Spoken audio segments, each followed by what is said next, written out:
Love, sex और धोखा।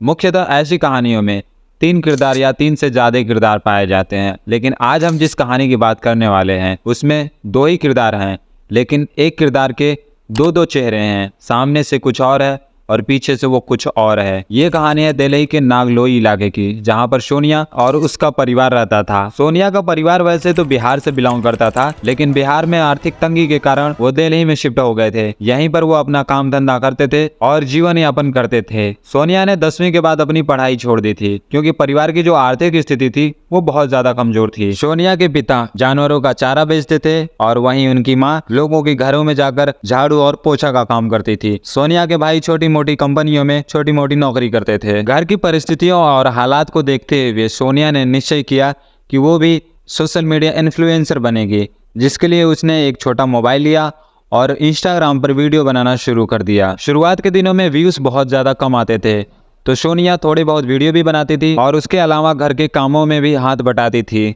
लेकिन जब डेली उसने वीडियोस पोस्ट करना शुरू किया तो व्यूज भी आने लगे और उसके फॉलोअर्स भी बनने लगे, और ऐसे ही लगातार वीडियोस डालते डालते उसके फॉलोअर्स की संख्या लगभग 5000 से ज्यादा हो गई थी। और उसी ही दौरान लगभग 2024 से स्टार्टिंग मंथ जनवरी और फरवरी के बीच में उसकी मुलाकात होती है उसके ही पड़ोसी संजू यानी कि सलीम से। संजू वैसे तो धर्म से अपने मुस्लिम था, लेकिन सोनिया को फंसाने के लिए उसने अपना नाम चेंज कर लिया और संजू रख लिया था। उसने हिंदू रीति रिवाज के जैसे हाथ में कलावा बांधना, चंदन टीका लगाना, माथे पर सारे कर्म कांड करता था, जिससे सोनिया उसके झांसे में आसानी से आ गई। सोनिया संजू के साथ मिलते ही उसके साथ रिलेशनशिप में भी आ गई थी, जिसका खुलासा उसने खुद अपने इंस्टाग्राम अकाउंट पर स्टोरी लगाकर किया था। लेकिन इस बात की चर्चा उसने ना कभी अपने घर में ही की और ना ही परिवार वालों को भनक तक लगी। धीरे धीरे समय बीतता गया, वक्त बीतता गया, सलीम और सोनिया का प्यार का परवान चढ़ता गया, जिसका नतीजा ये हुआ कि सोनिया प्रेग्नेंट हो जाती है। और जब रात में वो बात कर रही थी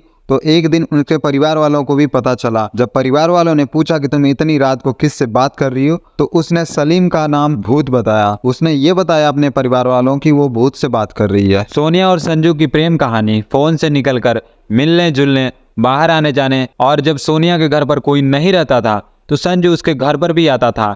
ऐसे ही लगभग धीरे धीरे 8 महीने बीत जाते हैं सोनिया और संजू के प्रेम प्रसंग को, और इसी बीच सोनिया प्रेग्नेंट भी हो जाती है, जिसकी प्रेगनेंसी के लगभग 7 महीने तक पूरे हो गए थे। जब प्रेगनेंसी की खबर घर परिवार वालों तक पहुंचती है तो घर परिवार वाले थोड़ा स्ट्रिक्ट होते हैं, तो पता चलता है कि इस प्रेगनेंसी के पीछे कोई सच्चा भूत नहीं बल्कि संजू है।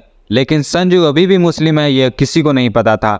यहाँ तक कि सोनिया को भी भनक नहीं लगी कि संजू एक हिंदू नहीं बल्कि मुस्लिम है। घर परिवार वालों को जब पता चलता है कि सोनिया प्रेग्नेंट है, तब तो घर वालों के होश हवास उड़ जाते हैं, लेकिन वो कर भी क्या सकते हैं, क्योंकि सोनिया उनके घर की लाडली बेटी थी। बेटी के जिद के आगे वो ये भी मान जाते हैं कि चलो ठीक है, तुम्हारी शादी हम संजू से ही करवा देंगे। चलो सब कुछ तो ठीक हो गया। अब परिवार वाले भी मान गए कि सोनिया और संजू की शादी हो जाएगी।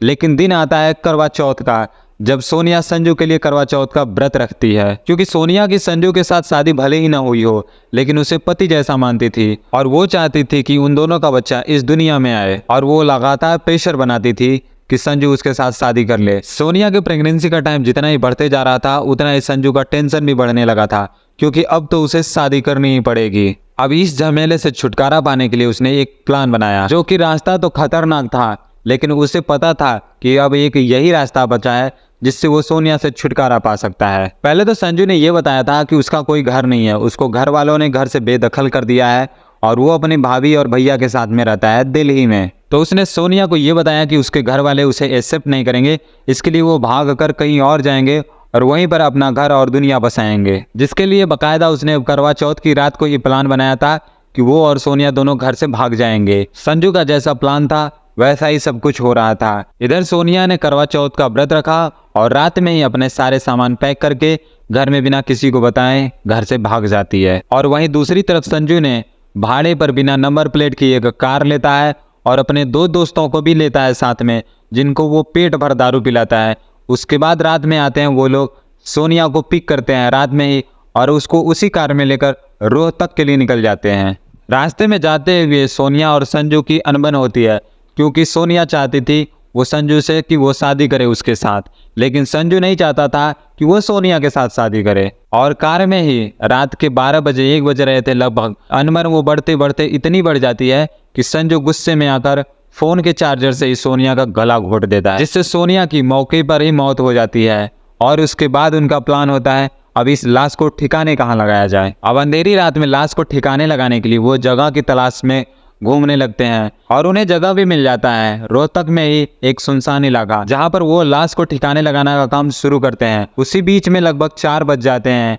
जब ये बात सोनिया की माँ को पता चलता है कि वो घर में है नहीं, गायब हो गई है, तब सोनिया का भाई उसके नंबर पर फोन लगाता है। सोनिया की मौत हो जाने के कारण सोनिया का फोन जो था संजू उठा रहा था और वो यही बोल रहा था कि सोनिया तुम लोगों से नफरत करती है, तुम लोग इसे फोन मत करो, वो तुम लोगों से बात नहीं करना चाहती है। लेकिन बात करने के दौरान ही वो अपने दोस्तों से कहता है गड्ढा जल्दी जल्दी खोद दो, जिसको सुनकर सोनिया के भाई को ये पता चल जाता है कुछ तो गड़बड़ है, कुछ तो अनहोनी हो चुकी है, जिसके लिए वो सुबह ही पुलिस के पास जाते हैं। नागलोई पुलिस उन्हें कंप्लेन लिखने से इनकार कर देती है और वो कहती है कि वो दोनों अडल्ट हैं, यानी कि उनकी उम्र 18 से ज़्यादा है, तो वो कहीं जा सकते हैं, वो कपल भी हो सकते हैं। ऐसे तो केसेस अभी आम हो चुके हैं, तो आप इनके बारे में ना सोचिए और उन्हें जाने दीजिए। नागलोई पुलिस ने कंप्लेन रजिस्टर करने से भले ही मना कर दिया हो, लेकिन परिवार वालों की चिंता बढ़ती जा रही थी, जिसके बाद उन्होंने संजू के घर वालों को कांटेक्ट करना शुरू किया और धीरे धीरे वो उसके घर तक पहुंच जाते हैं, जिसके बाद पता चलता है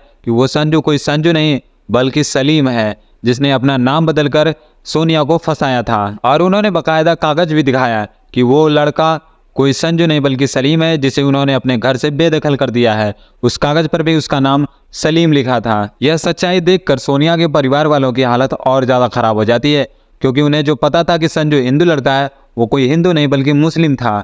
तब उनका शक और ज़्यादा गहरा हो जाता है कि ज़रूर उनकी बेटी की हत्या कर दी गई है। वैसे तो सलीम की एक एक पोल जो है वो सोनिया के परिवार वालों के सामने खुलती ही जा रही थी, और वहीं दूसरी तरफ सलीम भी पुलिस के हत्थे चढ़ जाता है, क्योंकि वो बिना नंबर प्लेट की कार को लेकर घूम रहा था सड़कों पर।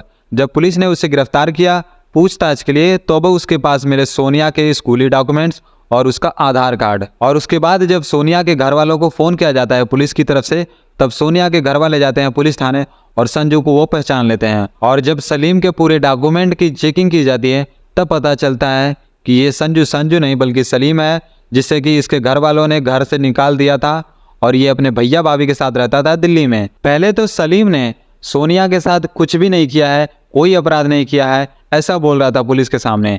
लेकिन जब पुलिस वालों ने खातिरदारी की, 2-4 लठ बजाए, तो उसने सारे राज उगल दिए कि उसने अपने 2 दोस्तों के साथ मिलकर सोनिया का मर्डर किया है और उसे रोहतक जिले में किसी सुनसान जगह पर गड्ढा खोद कर दफना भी दिया है। जब ये सारी चीज़ें परिवार वालों को पता चलती है तो उनका तो बुरा हाल होता है और पुलिस सलीम और उसके साथियों को लेकर उस जगह पर जाती है जहां पर उन्होंने सोनिया को दफनाया था। उसके बाद उसकी लाश का रेस्क्यू किया जाता है और सलीम को जेल भेज दिया जाता है। लेकिन सोनिया की प्रेम कहानी का अंत इतना भयावह होगा वो कभी सपने में भी ना सोची होगी। जिस भूत को उसने इतना प्यार दिया, पति से भी ज्यादा इज्जत दी, उसने ये हाल किया उसका। खैर, सोनिया की लव स्टोरी का द एंड हो चुका है, लेकिन ये कहानी उन लड़कियों के लिए प्रेरणादायक है जो अपने प्रेमी के लिए अपने परिवार वालों से बगावत कर जाती हैं, जो अपने परिवार वालों की ना सुन के अपनी सुनती हैं और अपनी करती हैं, जिसका परिणाम भयावह होने के बाद कुछ भी नहीं बचता है। इस वीडियो के बारे में आपकी क्या राय है हमें कमेंट करके जरूर बताना, और ऐसे ही और डॉक्यूमेंट्री वीडियोस के लिए हमें सब्सक्राइब भी कर लेना।